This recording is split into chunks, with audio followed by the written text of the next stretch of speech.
Hi, I'm Andre Bester and you're joining me on This Is What We Were Told. We've already been talking quite a bit about the story of Noah and the Great Flood as told in Genesis 6 to 9. One question that has always intrigued me since childhood is about the promise God had made to Noah at the end of the flood. What did God promise Noah? That's what we'll talk about today. In Genesis 9 verse 11, God apparently made Noah a promise that never again will there be a flood that would destroy the earth. In fact, God gave Noah a sign to back this promise, a sign that we will talk about in a next episode. But what exactly was the extent of this promise that God had made? What exactly did God mean when He made this promise? Growing up in a Christian home, I always felt conflicted about this question. It always seemed to me as though the answer came down to a choice between two differing options. And regardless whichever one of the two I chose to believe, they both ultimately render an undesirable result. So, what did God mean when He promised Noah that never again shall all flesh be cut off by the waters of the flood? In my understanding of this phrase, the answer to the question can be either of the following. One, it could mean that God promised never again to submerge the entirety of the planet Earth in a flood of water. In other words, there will never again be so much water that the entire planet, from its lowest valley to its highest mountaintop, is completely submerged in water. Or, two, it could mean that God promised that never again will there be a flood anywhere on earth. Both these meanings present us with challenges for which there isn't any logical or practical solution. I say this because the evidence that is needed to support either of the two options simply does not exist. Especially the second of these two options can very quickly and easily be debunked. If we say that God's promise meant that never again will there be a flood on earth, we know we have a problem. Why? Because we know that natural flooding is no strange occurrence. In fact, the chances are probably good that there will be a flooding somewhere on the planet every week or two. Some are major floods involving extensive loss of life and property. Others are perhaps so insignificant that they are barely noticed. The bottom line is this. If it were God's promise that there will never again be a flood anywhere on earth, we can safely say that this promise has come to naught. But if we say that God's promise meant that never again will the whole planet be covered in a flood of water, we also have a problem. How so?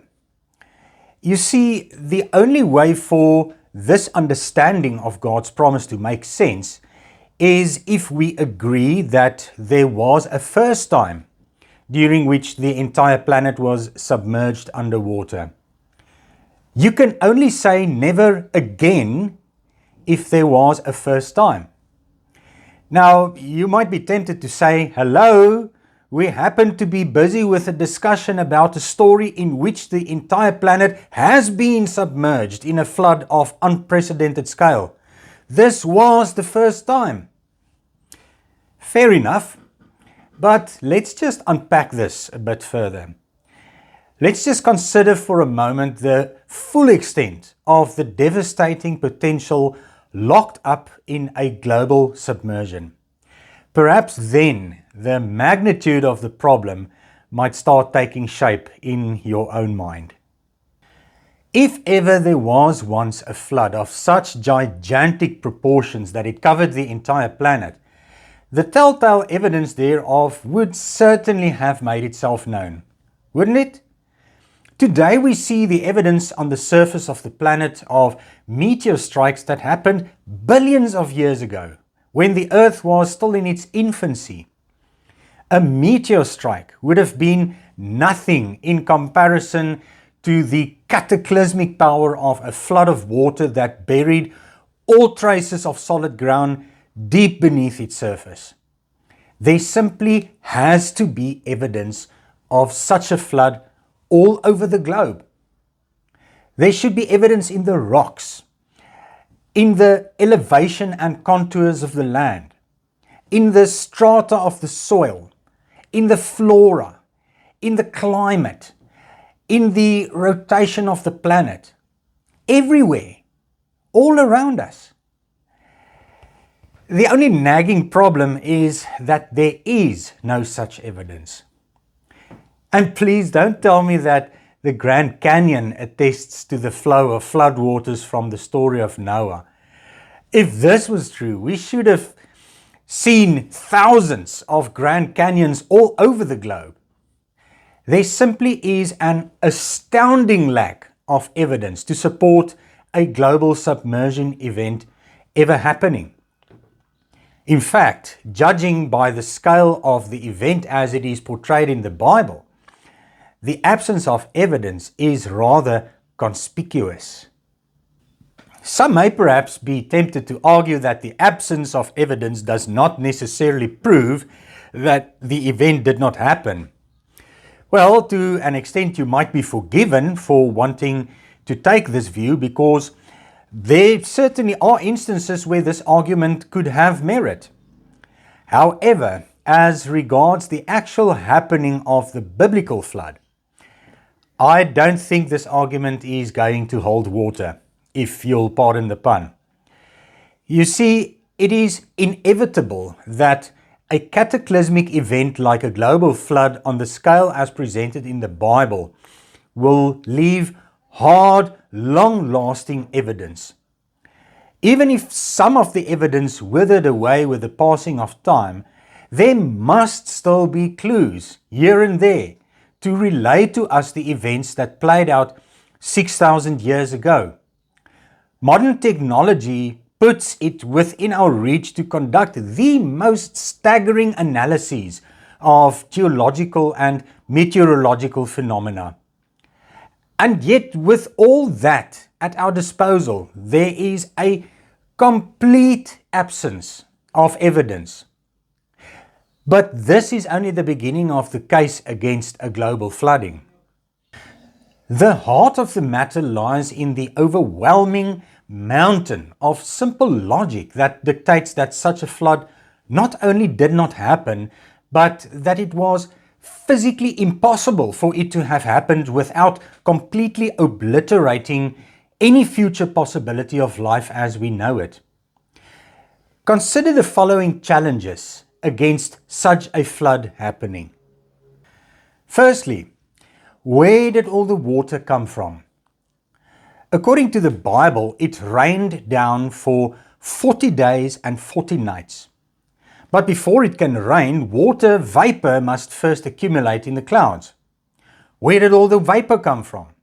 From evaporation of the oceans and fresh water sources? Nope. Because then the oceans would simply have shrunk, and when it started raining, they would have filled up to return to their original volume. Did it perhaps result from the melting and evaporation of the polar ice caps? Nope. Water in its fluid state takes up less volume than in its frozen state. Any rain resulting from the melted polar ice caps, plus all the water in the oceans, would not be nearly enough water to cover the entire planet. Remember, according to Genesis 7 verse 20, the water levels rose to cover the highest mountains under 7 meters of water. Now, at a height of 8,850 meters, Mount Everest is the highest mountain on Earth. Genesis 7 verse 20 is trying to tell us that a layer of water 8,857 meters was added on top of the current levels of the oceans, so that Mount Everest could be buried underwater. Can you see the problem we're dealing with here?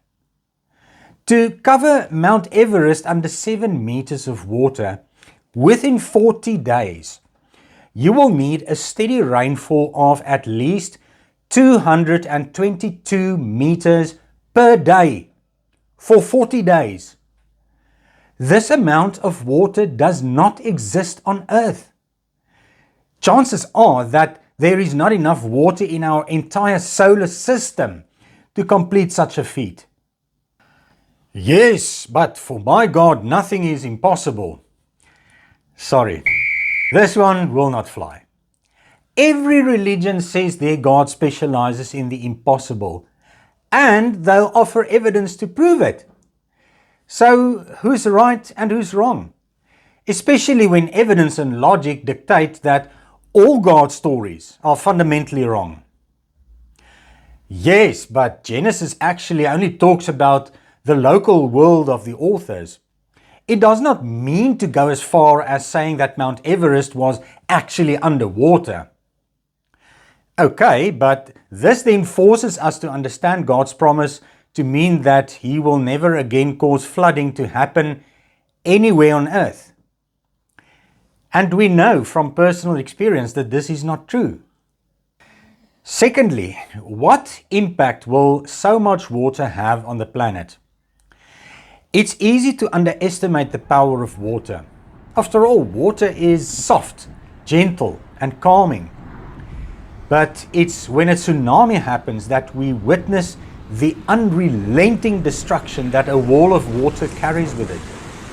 This large-scale destruction proves an important point, that water is deceptively heavy, especially when it travels in a collective body. And with weight comes pressure. And where there is pressure, something usually has to give. The surface of the earth is vulnerable to the impact of pressure. That's why we see earthquakes happening at the fault lines of tectonic plates. The weight of a body of water exerts enormous pressure on the earth beneath it. What do you think will happen when an area of land that had never been covered underwater was suddenly buried at the bottom of an ocean 8 kilometers deep? It would get crushed beyond recognition. If this happened all over the planet, there would be large-scale earthquakes and tsunamis. The face of the planet would forever be changed. But it doesn't stop there. Thirdly, if such a large amount of water rained down on Earth, the planet's mass would greatly increase. Remember, the rainwater in Noah's story could not have come from the Earth because the Earth simply does not have this insane amount of water. It could only have come from somewhere else. Accordingly, as it fell on the Earth, it was inevitable that it would have increased the Earth's mass in spectacular fashion. By how much? It's hard to tell, but here's my thinking. The Mariana Trench is the deepest point in our oceans at about 11 kilometers below sea level. And even though we have enough water on Earth to bury the Mariana Trench under 11 kilometers of water, we still have vast continents and mountains sticking out of the water.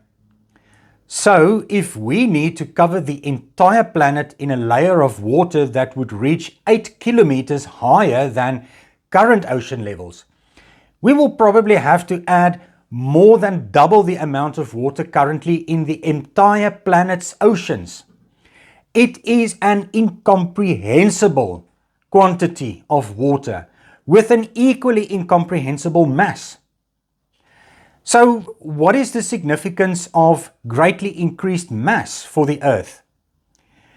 Increased mass impacts on the Earth's orbital interaction with the Sun, the Moon, and neighboring planets.